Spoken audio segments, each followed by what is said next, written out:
Good evening, good afternoon from wherever you're joining. So, today we are going to talk about 13 things that the body tells you to let out of the body, but you hold them and invite diseases.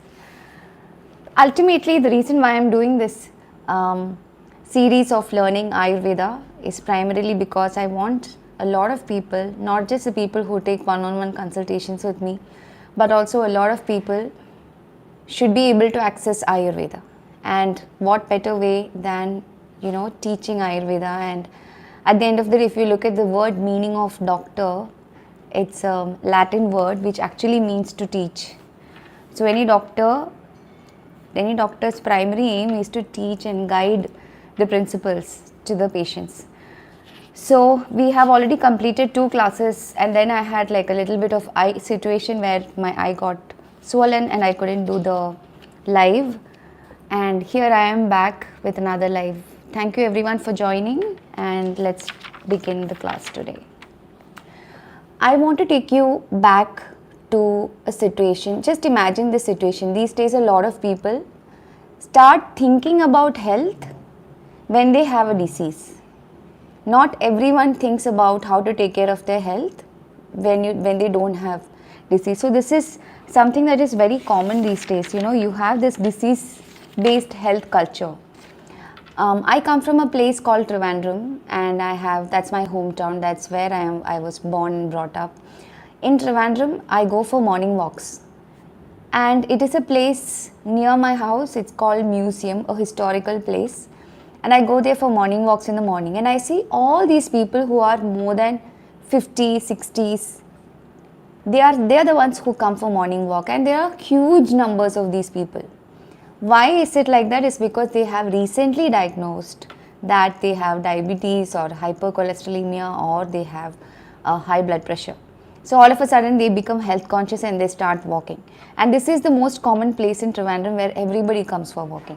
And you see only people who are like senior citizens who are coming, 90% of them. So this is the culture that we want to break. So the culture has to be, you have to be doing everything to prevent a disease, because once the disease manifests in the body, every system is affected, whether it is a small disease or a big disease. And once the disease comes to a body, our homeostasis is affected. What is homeostasis? Homeostasis means the natural state of things. The body always tries to maintain a particular state of affairs, in a certain way. It doesn't like shocks, it doesn't like disturbance. But what happens because of our environment, because of our thoughts, because of the things that we do, this homeostasis changes. Whenever it's especially in cold climates, when it is winter, when the outside temperature is so cold, right, our inside the body tries to preserve the heat, and that's why during winters your digestive fire is so high, and that is the body's mechanism to preserve the heat inside the body, because outside temperature is cold, and our body constantly interacts with the external environment. And that mechanism is a controlled mechanism. It's a mechanism of the body, and naturally you can eat an ice cream during winters and you will still be able to digest it, even if you couldn't digest it in summer. That is because your digestive fire is sharper during winters. How this is happening is that is our body's natural intelligence that is making it do it. Now the problem is our homeostasis, our body's way of preserving the state of affairs, maintaining a steady state of affairs. When that is disturbed, that is the cause of diseases. And these days we see a lot of autoimmune conditions. When our bodies are subjected to a lot of stress, lot of external factors and all kinds of foods, even thoughts for that matter, what happens is the body reacts against the body. These are all compensation mechanisms. That means when your body is giving you a clue or a cue to do something and you're not listening to it, so the body compensates for it. When the body compensates, that is when that is the starting point of diseases. When it comes to the mind also this happens, right? I want to explain to you the thing with the mind. So when we are, say for example, you're going for a family get together, okay, and you feel left out, or you feel alone, where you cannot find anybody who can relate to, and then you feel very lonely and you get out of that family gathering. When this happens, you it's fine to have thoughts that I couldn't find anybody, so I was feeling lonely, so I just came out of the party or the family get together. But then once you're going back on the way, you will be deriving some conclusions about yourself. That is the wrong thing. Like, I'm a loser, I'm not good enough. Those conclusions are the things that affect you even physically as well, because these become deep rooted and these become deep seated. Whenever you are faced with a situation, you can always react to it, you can also always have thoughts to it, but don't derive conclusions. In the same way, when the body is subjected to a certain thing, and when the body is giving us cues and you don't honor it and you don't respond to it, but then what happens is the body tries to compensate for it. That is something which is bad. That is the reason why you get diseases. These days everybody wants to live if you want to live a disease-free life, you have to honor the cues that the body gives you. So our body gives around 13 natural urges, which we say as Vega in Ayurveda, which shouldn't be suppressed at all. That includes Mutra Vega, that means your urge to urinate, you shouldn't suppress. Purisha Vega, your urge to defecate or pass bowel movements, you shouldn't suppress. You shouldn't suppress your urge to ejaculate, because that can cause severe diseases. If you do it once or twice, it's fine, but if you constantly do it multiple times, then the body tries for these compensating mechanisms, which can lead to diseases. Number 4 is passing gas. And then we have vomiting, sneezing, belching, yawning, hunger, thirst, crying, heavy breathing. Heavy breathing means when you are subjected to a lot of exertion. Say for example, you exerted a lot and then you feel like breathing heavily, but then you don't breathe heavily, you suppress it. Say for example, you're going with a group and climbing stairs, and once you climb stairs, you realize you are breathing heavily and rest of the people are not breathing heavily, so you suppress it. That kind of breathing heavily is called nishwasa. When you suppress it, it can even cause heart diseases. That's what Ayurveda says. So there is a logic and there is a physiology behind every natural urge, behind suppressing every natural urge. I will not be able to explain in detail every single natural urge, but we will explain 2-3 very important natural urges in detail. Meanwhile, if you have questions, please feel free to ask me. I am more than happy to answer them. Okay, so now let's start with the most important thing that people do. If we have a report card of our health, one thing that is there is your bowel movements. Your report card shows how well you pass bowel movements in your pass in that report card. So basically, the most important function that you have to be careful about is your passing of bowel movements. If you have constipation, if you have loose motions, if you have such issues, make sure that you are addressing it and not letting it, some people say that, since childhood I have constipation, I pass once in 2 days, once in 3 days. That's absolutely not healthy. You have to find a way, you have to meet an Ayurvedic doctor, maybe some diet corrections, some lifestyle corrections may help you, but you have to get that addressed and fixed, because without correcting this, your Agni is never ever going to be perfect. Because the most important parameter to assess your health, one of the most important parameters, if I have to say top 2 or top 3 parameters to assess your health, it's definitely how you pass bowel movements. Now, sometimes when you are in the middle of a situation, you are not able to pass bowel movements. I will explain these natural urges in with a story, so you can understand this in a much better way. Okay, so let's take the example of a girl called Swati. So Swati is an IT professional. She works a 9 to 5 job. She goes to work every morning and she has a very nasty boss. So in the morning when she goes to work, so one day she had a client presentation by 1 p.m.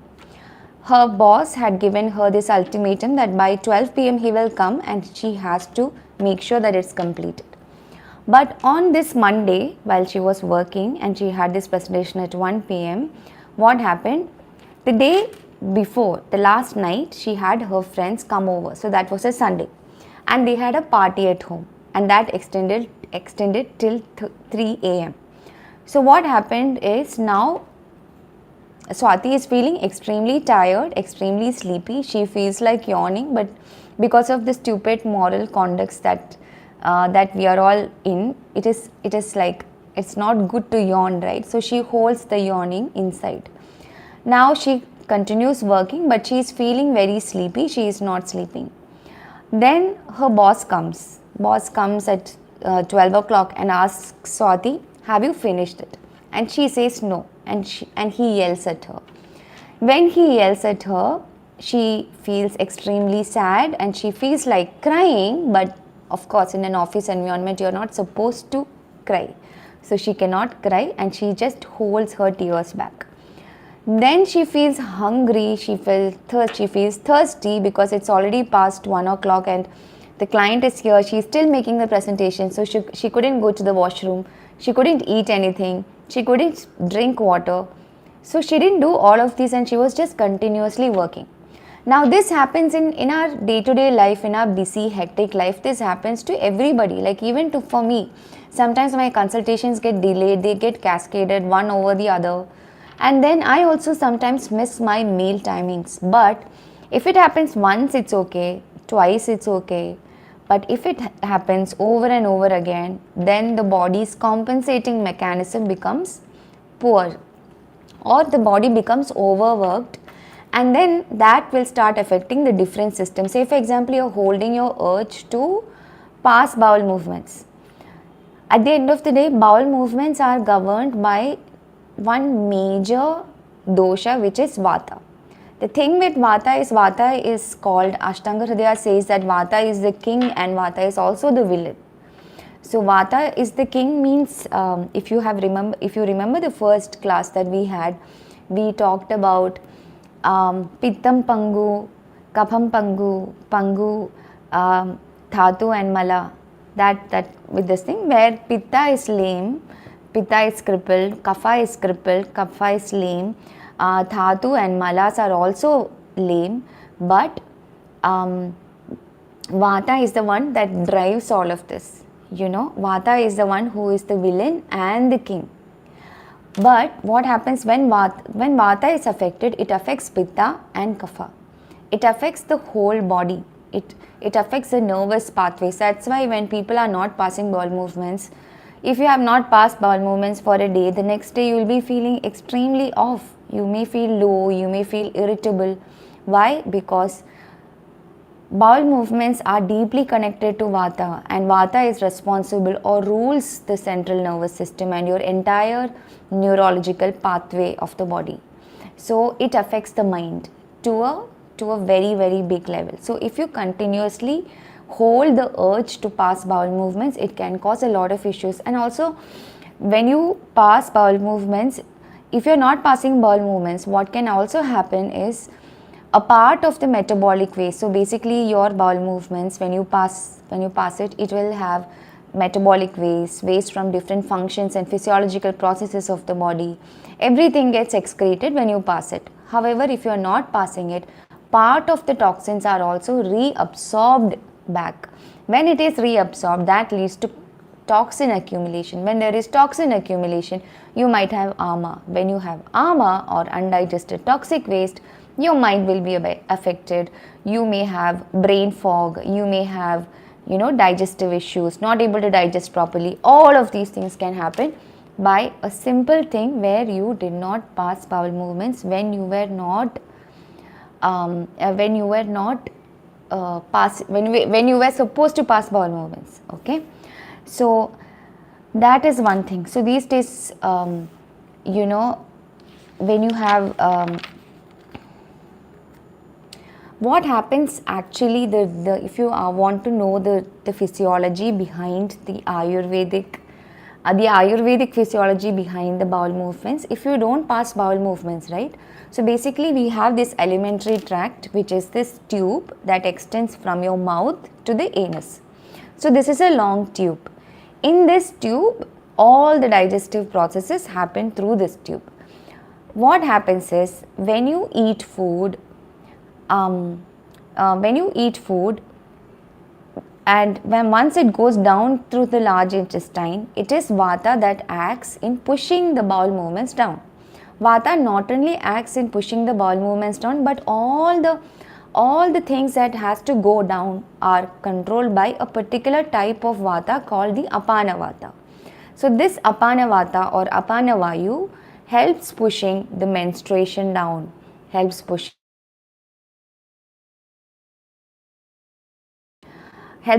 the menstruation down, helps pushing the feces down, urination. All these downward movements are controlled by Apana Vayu. That is why, I had recently posted a video on why you should not use menstrual cups, right?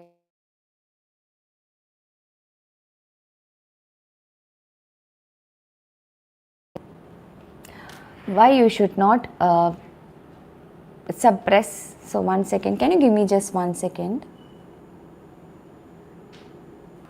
Okay, are we back? Okay. So first the Apana Vayu gets affected when you're not passing bowel movements. Yeah, recently I posted this video on why menstrual cups are not advised, because even if it is outside the body and it's outside the uterus, still we are obstructing the natural flow of Vata. So that's why menstrual cups are not advised, and how it can cause endometriosis and such conditions. That's what I had mentioned in that Instagram video, if you have seen.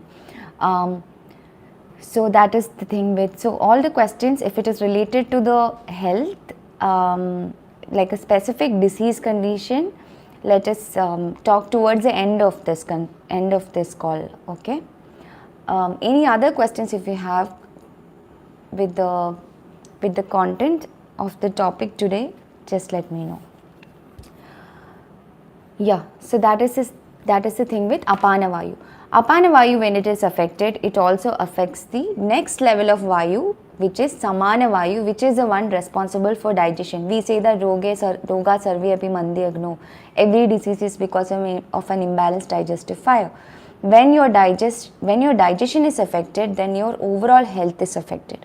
So it goes to the level of Samana Vayu if this is continuously happening and you are not honoring the urge to pass bowel movements. So don't suppress the urge to pass bowel movements.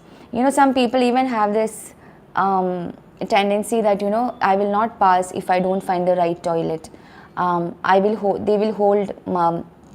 their urge to defecate for a very long time. All of these shouldn't be done. Now the next thing I want to talk to you is about the suppression of hunger. It is a very, very common thing. One of the most common things that people do is suppressing hunger when they have to eat. And this happens mostly in a corporate world where people are trying in this, like, chased by their corporate life. People are trying to work better, show others that they are working better, so they delay their food, they delay their lunch, etc. So these things may be good for your success, but these may not be good for or ideal for your health. So when you have the urge to eat, always eat. So what happens is, every day if you are eating your food at 12 o'clock, say for example, or 1 o'clock, by 1 o'clock the body is preparing its digestive juices, its digestive enzymes, hydrochloric acid, everything.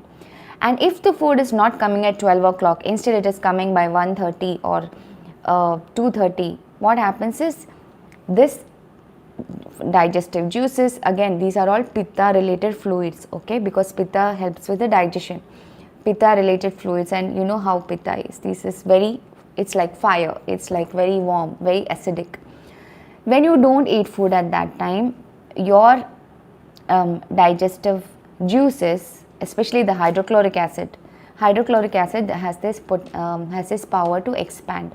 and it goes up and burns everywhere.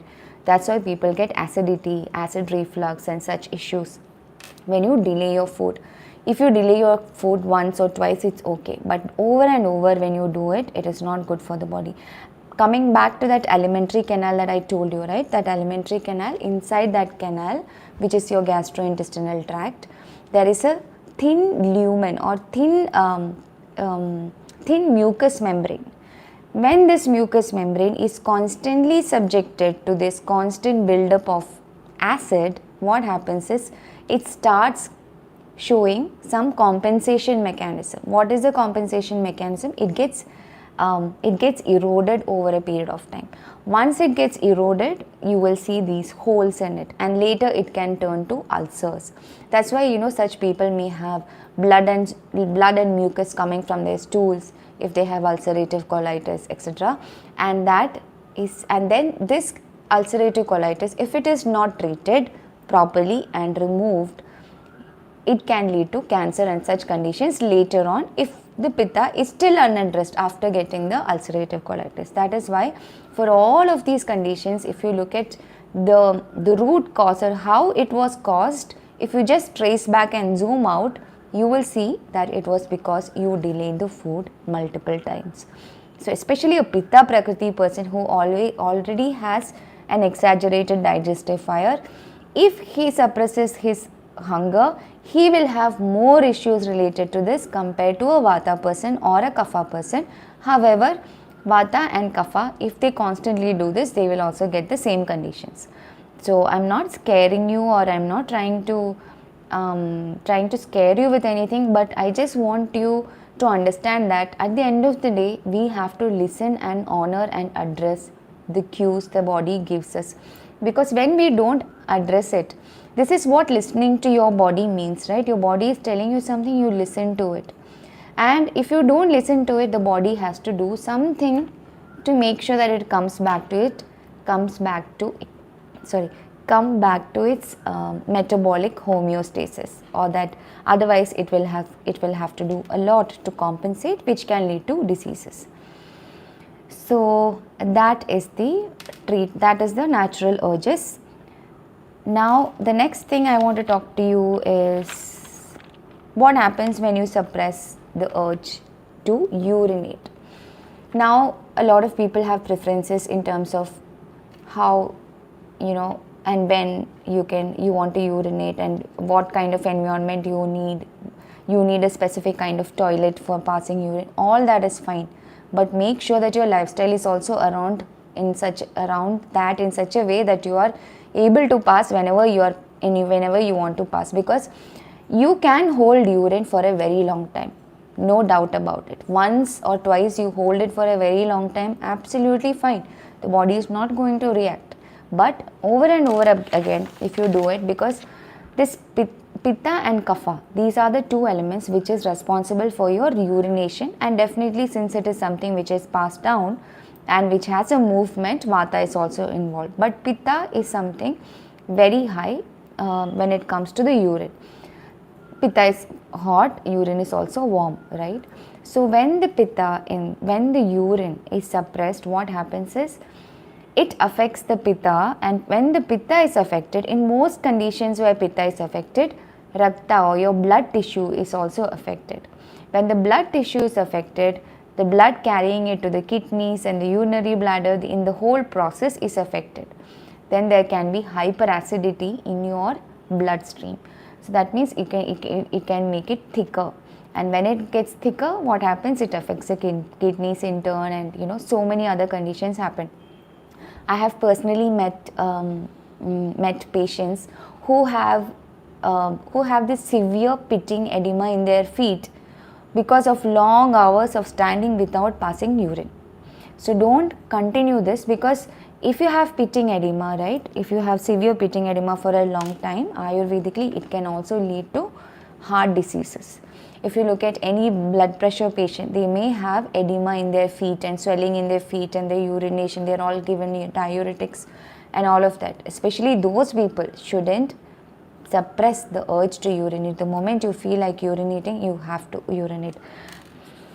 So one way to compensate, so one day you couldn't urinate properly, you can always include hydration. So you can always include, it need not be just water, you can always have fruits and vegetables which are rich in water, that can also compensate for the water loss. So always water loss has to be compensated. That doesn't mean that you can chug liters and liters of water. You have to drink the amount of water that your body requires. Okay, so that is the thing with suppression of urine. Yes, now let me take some questions. All questions are very much related to diseases. I have headache, since severe headache. Severe headache, first you have to find out what causes it. Is it stress? Is it high blood pressure? Is it just constipation also can give you headache? So what kind of headache is it? Is it because of sinusitis, some migraine, or is it because of low hydration, you didn't drink enough water? That can also give you headache. So you have to first figure out why you got a headache. Hi Marlene, thank you so much. I have ulcerative colitis and right now I have a flare up. I get a kind of sensation in my lower body that urges me to use bathroom. What is that kind of sensation? Please explain. See, when you have ulcerative colitis, as I said, your pitta and your vata is severely imbalanced. You can have blood and mucus coming from your stools, or you may not still have it. But ulcerative colitis, according to modern medicine, it's like, you can only treat it and suppress it for some time, but Ayurvedically you can get a lot of relief. So ulcerative colitis, right now, when you have flare up, right, if you are constantly getting these flare ups, you have to take care of it. Because if you are on, I assume that you are on allopathic medications, right? If that medicine was helping you, you wouldn't be getting this flare up. At the end of the day, no medicine can help you from ulcerative colitis. It is the diet that can help you. Unless and until you fix and correct your diet, these flare ups are going to happen, and each time there is a flare up, you are aggravating the course of the disease. That means it can lead to something else in the long run. So take care of your condition. Please see an Ayurvedic doctor, get your diet corrected, correct your digestion, correct your Agni, and then you will be off it. You can be completely off it. You don't have to have these flare ups and manage the rest of the symptoms that you may be having. Alopecia. See, alopecia areata is also an autoimmune condition where the body is reacting against the body. So definitely a part of what we discussed today can help you, where you are not suppressing any urges of the body, natural urges of the body. So don't do all of those suppression. And coming to alopecia areata, in 3 months, the alopecia can be reduced, and also your tendency for autoimmunity, where the body acts against the body, can be reduced to a huge extent by taking the Ayurvedic treatment.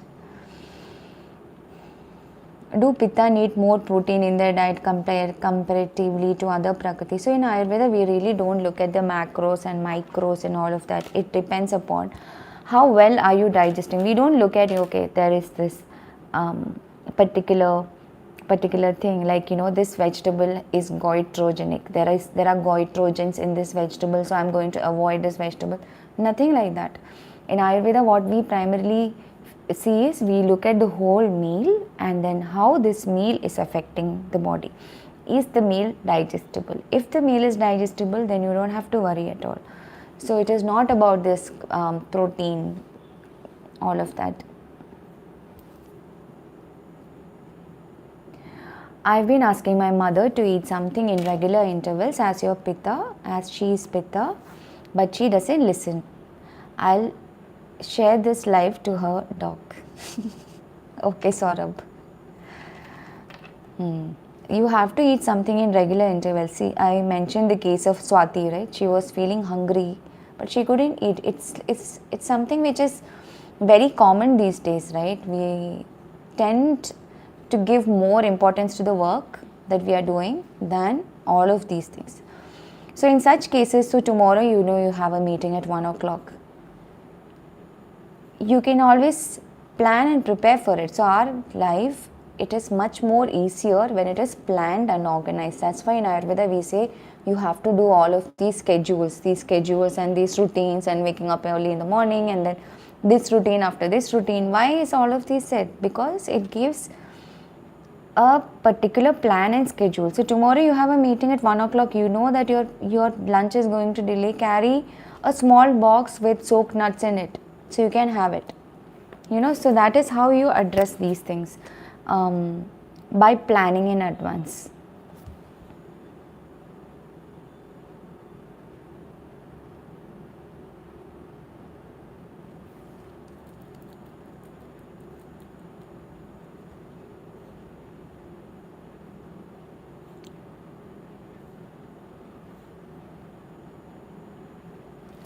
So what I'm planning to do is I will be posting an ebook of this class on my website in the coming days. So you can just look for it in the next 2-3 days, and you can get the ebook for the natural urges. It will be more detailed than this. Any other questions which are not specific? I have a habit of eating rice all the time. I can't stop the habit. Is it because of any imbalance in nutrients? Hi Kanchana Devi, I think you are very new to Ayurveda. Eating rice all the time is not good, but eat at regular intervals. You want to have breakfast, lunch, dinner, you want to eat rice, have rice. Eating rice is good for you. It is the most easily digestible food. You eat it, you absorb it, you digest it, you eliminate it. There is no in between stage. Whenever there is raw rice, okay, eating raw rice could be because of an imbalance in the body. So that is definitely an imbalance. So you have to talk to a doctor and figure out what is the imbalance. Fasting create imbalances, not in everyone. See, imbalances are created when you are not doing something the right way, or you are doing something which you are not supposed to do. Say for example, a pitta person taking a lot of curd for subsiding acidity, which is absolutely a wrong thing to do. I don't know why modern doctors keep on telling this, drink curd, and it subsides acidity. It doesn't. It has this sense of cold to touch. That's it. It doesn't give us this. It doesn't give any relief from acidity, because once it goes inside the body, after some time, it is a very high pitta and inflammatory food, and it's also abhishandi, that it can block the channels.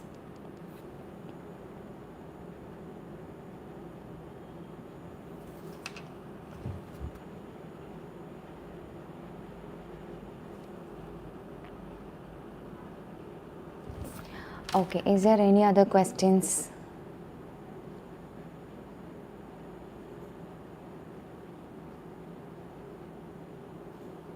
Okay, so what I will do now, I will take another 5 more minutes and answer your questions if you have, and then I will save this live and you can watch it later as well.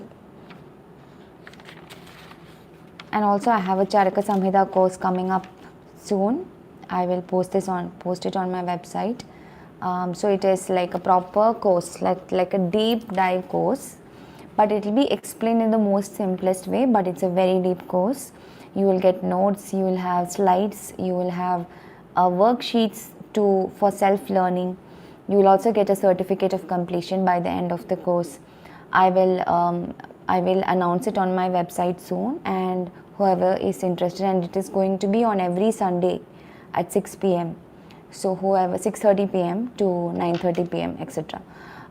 IST. So if you are interested to join the course, and it's a live course.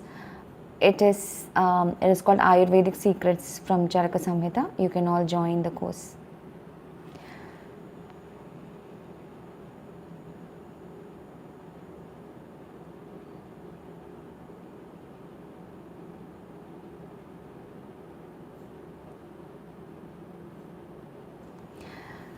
Doctor, I've shared live chat link with all my friends. Just now having digestive issues, acidity, autoimmune disease, stomach.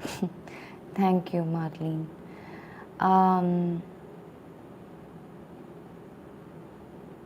Don'ts for Pitta people in terms of diet. You shouldn't have foods. So basically, even if you don't have an access to a doctor, Pitta people can always be, Pitta people's sensations are far better compared to a Vata person or a Kapha person, right? Because their sensation in terms of how the cues given by the body, like they have hunger, they will feel sharp hunger. They have the urge to urinate, they'll have the sharpest urge to urinate. They will be the people who will be sweating more. So all these sensations are exaggerated in a Pitta person. So when you eat certain food and your body is telling you, say for example you're drinking milk and you're feeling bloated, that is your body's way of telling you that this food is not suitable for you. You can avoid it, but however you can fix your digestion so that you will not have so much sensitivity to it. Okay, so that's it. I will wind up today's session. Hope this session was useful for you. Thank you so much for joining.